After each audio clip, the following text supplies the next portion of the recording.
Señor. El servicio a Dios. Vea, lo único que tú te vas a llevar cuando el Señor venga, el Señor no te va a recompensar por ser una buena secretaria. Él no te va a recompensar por ser una buena administradora, aunque eso es bueno hacerlo bien, porque para las cosas hay que hacerlas bien hechas. Pero cuando la Biblia dice el trabajo en el Señor, especifica. Porque si dijera el trabajo no es en vano, diría cualquier trabajo.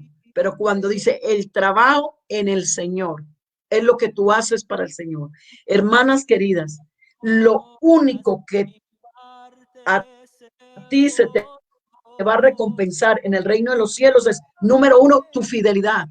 Cuando dice la palabra de Dios, sé fiel hasta la muerte y yo te daré la corona de la vida. Y lo segundo, lo que hayamos servido para Dios en esta tierra. Hay muchas maneras, hermanas. Hay muchas maneras de servir a Dios. Yo les invito a que saquemos de la mente esa idea de que a Dios solo se le sirven los púlpitos. No, ese es un servicio, pero fuera del púlpito hay mucho que hacer por el Señor. Yo recuerdo que en la última iglesia que pastoreamos en Cali, yo fueron 6 años que estuvimos ahí y yo siempre lideré intercesión. Yo nunca cambié de cargo. Mi esposo cada año me decía, a ver, quisieras trabajar con las Dorcas o otra. Yo le decía, no. Si tú decides como pastor que yo tenga otro cargo, yo me someto porque tú eres el pastor. Pero si me quieres ver feliz, déjame en intercesión. Porque yo aquí en intercesión puedo colaborar muchísimo con los grupos de oración, motivándolos y trabajando la área de oración con los jóvenes, con el departamento de escuela dominical, con la familia, todo. Y le pedí al Señor que me regalara un equipo de oración y esto fue extraordinario, porque trabajábamos en programas de oración. Y el día 31, cuando se hacen los nombramientos, mi esposo comenzaba a nombrar las directivas. Y yo le decía, papi, te voy a pedir un favor. Nombra intercesión de último, que éramos 4 o 5 hermanas. Nombra la de último. Y él la nombraba de último. Entonces, como era la última directiva, entonces él me decía, bueno, cuando nombraba, decía, pasa y habla, después de que me nombraba. Yo decía, bueno, hermanos, aquí adelante en este altar están las 80 o las 100 personas que van a servir. Una iglesia de 500 y pico. Allá quedó el resto de 400 hermanos. Ustedes dirán, uy, hermano, pero vean los que quedaron en escuela dominical, los que quedaron en obras sociales, doctores y jóvenes. ¿Y yo qué? Pues yo les invito para que ustedes se vengan conmigo para unirnos en oración. Les invito a pertenecer al grupo de oración. Porque déjeme decirle, y lo he dicho mucho en esta pandemia, hermano, yo creo que no estamos en el momento de tener grupos de oración. Yo creo que estamos en el tiempo en que todos tenemos que meternos en esto. Todos, porque la necesidad es muy grande. Entonces, hermana, si usted no quiere, por ejemplo, yo me acuerdo, yo no sé si Marina se acordará cuando mi esposo le habló a Benjamín de la obra. Marina dijo, yo le tengo mucho miedo a la obra. No, Sí. no, yo para predicar, Sí, yo para hablar sí, me públicamente. acuerdo.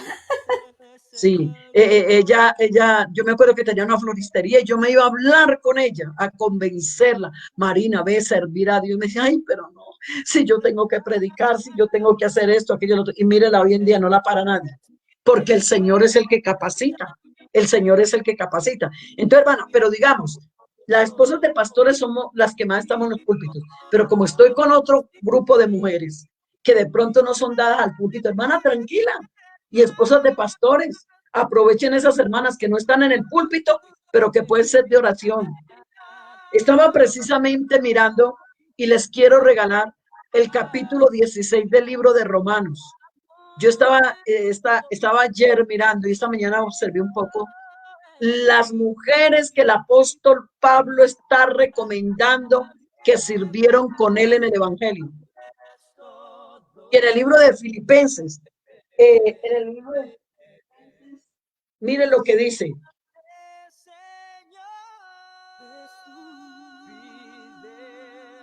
Filipenses dice, el verso 2, ruego a Evodia y a Sinti, que eran mujeres, que sean de un mismo sentir en el Señor. De pronto había unas ciertas dificultades con ellas, porque usted sabe que a veces entre mujeres se ven más las peleas que entre los hombres. Somos más a veces dueñas de detalles, de cosas. Y yo le invito, hermana, vea, la carne nos divide, pero el espíritu nos une. Cuando hay oración, hay armonía, hay comunión, pero cuando no hay oración, la carne sobresale. Sale el orgullo, sale la altivez, sabe de quién es mejor, como el día que se encontraron al Señor. Se le acercaron los discípulos y le dijeron, oiga, Señor, ¿y aquí quién es el más grande de todos? Y el Señor dijo, ¿quiere que le diga? El que se baje, el que sea siervo, ese será el más grande. Porque este reino no es como en el mundo, que hay los gobernantes a los que hay que darles honores y reconocimientos. No, aquí el que se baje, el que tenga espíritu de siervo, ese será el más grande en el reino de los cielos. Y como enseñanza, ¿sabe qué hizo el maestro? Agarró una toalla, agarró una ponchera y se fue y le lavó los pies a todos los discípulos, dándole a entender que el maestro se bajó hasta lo sumo. Alabanzas a Dios, alabanzas a Dios. Y les demostró su humildad para enseñarle a los discípulos que a Dios se les sirve con humildad, con mansedumbre. Usted puede tener muy buenas capacidades, usted puede tener mucha intelectualidad, usted puede saber mucha hermenéutica, exégesis, usted puede tener mucha teología, pero si usted no tiene un corazón sincero ante Dios, nada sirve. Porque a Dios no le importan las capacidades del humano, a él le importa un corazón limpio y sincero. Las capacidades ya las da Dios. Alabanzas al Señor. Entonces mire lo que él dice.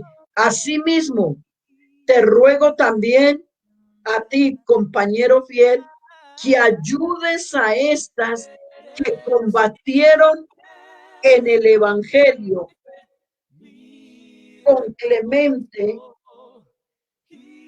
y conmigo. Está recomendando el apóstol Pablo ahí en Filipenses, dice, a las que combatieron. ¿Qué es combatir? Eso no es cocinar, eso no es lavar ropa, son oficios que hacemos todas las damas de casa. Yo enseñando cuando pues se podía viajar, yo le decía a las hermanas, hay personas que piensan, no, la hermana Luz Marina solo predica. Yo le dije, no, yo también cocino, yo también pelo papas, yo no tengo que me ayude en casa. Por ahora una hermana que viene cada 15 o 20 días me hace un aseo general. Es más, tengo todas las camisas ya listas porque el sábado en la tarde es mi tiempo. Yo también hago oficio, también trabajo. Pero me gusta mucho cuando el apóstol Pablo dice que recomienda que ayude a que combatieron. Combatir es luchar, es guerrear, es hablar de la armadura que usaban en ese tiempo. Esas mujeres combatían. ¿Cómo combatían? Orando, ayunando y acompañando al apóstol Pablo a hacer el evangelismo. Cuando habla de Priscila y Aquila, dicen los historiadores que el apóstol Pablo vivía en esa casa con Priscila y Aquilas. Ahí le tenían un cuartico al siervo de Dios. Y en las mañanas, Aquilas y el apóstol Pablo hacían tiendas, como carpas que llamamos. Y entre tanto, la hermana Priscila estaba cocinando el cordero, asando el pan, todo eso. A mediodía almorzaban y luego ella terminaba su oficio de ama de casa, el apóstol Pablo y el esposo de ella terminaban de hacer las tiendas, cerraban su casilla y se iban a evangelizar. Y por la noche traían almas y hacían culto. Por eso en uno de los saludos que el apóstol Pablo da, dice que tengáis en cuenta y saludad a Priscila y Aquilas y a la iglesia que está en su casa. Qué lindo, qué lindo. Miren ustedes, hermana, una iglesia se formó en la casa. ¿Cómo se formaba? Número uno, su fidelidad a Dios. Número dos, su testimonio. Porque si la hermana Priscila hubiese sido una mujer de mal testimonio, ¿usted cree que se había podido organizar en una casa ahí? ¿Usted cree que el apóstol Pablo, un hombre tan santo, tan íntegro, hubiese vivido en una casa donde hubiera habido una mujer que no hubiera vivido en el espíritu? No, antes él la resalta y la hace ver como una mujer que sirve a Dios. Yo quiero invitarles en esta tarde, hermana. Vea, lo único que nos vamos a llevar es lo que vivamos para Dios en esta tierra. Ahorita, por ejemplo, en esta pandemia, tantas mujeres que se murieron.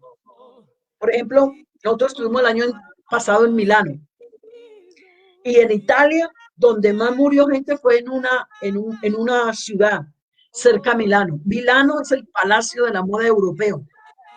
Cuando se habla de moda, se habla de Milano. Están los mejores, las mejores modas. Allá se inventan las modas. Es más, a veces está más fuerte que el mismo Nueva York. Y la cantidad de gente que murió fue tremendo. Mujeres hermosísimas, mujeres con cuerpos esculturales, con clósetes llenos de ropa, de zapatos y cartera. Les dio la pandemia. Se las llevaron a un hospital y del hospital las sacaban en bolsas, las tiraban en un ataúd. Luego venían las volquetas municipales de la ciudad, se las llevaban, las incineraban y ni siquiera les pudieron hacer un entierro digno porque estaban tan contagiadas que las tuvieron que tener lejos. Oh, hermana, con razón dice la palabra, engañosa es la gracia y vana la hermosura. La mujer que teme a Jehová, esta será alabada. Tanto orgullo, tanta vanidad, tanta cosa en que quedó. Ahora son puro polvo. Pero tú y yo, si en esta hora estamos con vida y estamos con salud, vamos a servirle al Señor, vamos a hacerlo con el alma, vamos a hacerlo con el corazón, vamos a hacerlo como le dijo David a Salomón cuando le fue a entregar el reino. Todo el mundo estaba esperando qué discurso le va a dar, pero él solamente le dijo unas cuantas palabras muy cortas, pero muy poderosas. Cuando le dice, y tú, hijo mío, sírvele al Dios de tu padre con dos cosas: corazón perfecto y ánimo voluntario. Las mujeres en la Biblia, déjeme decirle algo, o si acaso alguien tiene alguna pregunta en cuanto a esto. Alguna vez me hicieron una pregunta: ¿qué le inspiró a usted para, para hacer lo que usted hace por la obra de Dios? Las mujeres de la Biblia. Me inspiró mucho Débora. Me inspiró mucho Débora porque en ese tiempo había crisis espiritual. Y Dios llamó a Débora y le dio el espíritu de profeta. Ahí me pude dar cuenta que Dios no hace acepción de personas, que si fue capaz de abrirle la boca a un animal para hacerlo razonar, Dios es capaz de hacer lo que sea con tal de que se le sirva a él con ánimo voluntario y corazón perfecto. Le dio el ministerio, le dio ese don de profetiza. Y en ese tiempo, mi hermana, para una persona ser profetiza tenía que tener una piedad extraordinaria, tenía que ser fiel, tenía que ser reconocida con, con, con, con, con la llenura de la presencia de Dios. Y aparte de ser profetiza, fue gobernadora. Mire todo lo que le entregó el Señor, pero también era esposa, porque dice mujer de Lapidol. No habla de que hubiese sido madre, no. Pero yo creo que la madre de los hijos de ella fueron todos, porque por eso dice, y me levanté como madre en Israel. Alabanzas al Señor, porque ella le dolía a la gente. Ella no gobernaba, ella no pidió un palacio suntuoso bajo una palmera, ella gobernaba con sencillez de corazón, le dolía al pueblo, le dolía a la gente, nunca fue prepotente, nunca fue altiva. ¿Y qué me dice cuando el Señor le dijo, oye, Débora, ve y dile a Barak que se levante? Ustedes saben que Barak era el líder máximo de las tropas del ejército del Señor.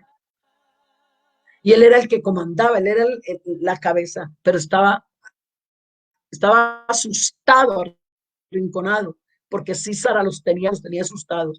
Y él estaba asustado y el Señor le dijo, Débora, ve y llama a Barak y dile que se levante y que reúna 10,000 hombres de la tribu de Neftalí y de Zabulón y que vayan al monte Tabor y que pelee contra Císara. ¿Por qué? Porque el pueblo estaba desubicado, el pueblo estaba asustado, el pueblo estaba arrinconado y nadie hacía nada por él. Pero Débora se levantó en ese momento como madre en Israel. Cuando vio que el pueblo se estaba hundiendo en la idolatría, que estaban en desobediencia, ella se levantó como una madre. Hermana, yo te quiero invitar en esta tarde. Tal vez tú ves situaciones en la congregación, tal vez hay cosas que no te gustan. No hables tanto, no las comentes. Atrévete a orar, atrévete a ayunar y verás cómo ves la gloria de Dios en el lugar donde tú estás. Y ella va y lo llama. Y sabe que lo que más me impresiona, cuando él le dice, Débora, listo, yo voy a pelear, pero yo no voy solo, si tú vas conmigo.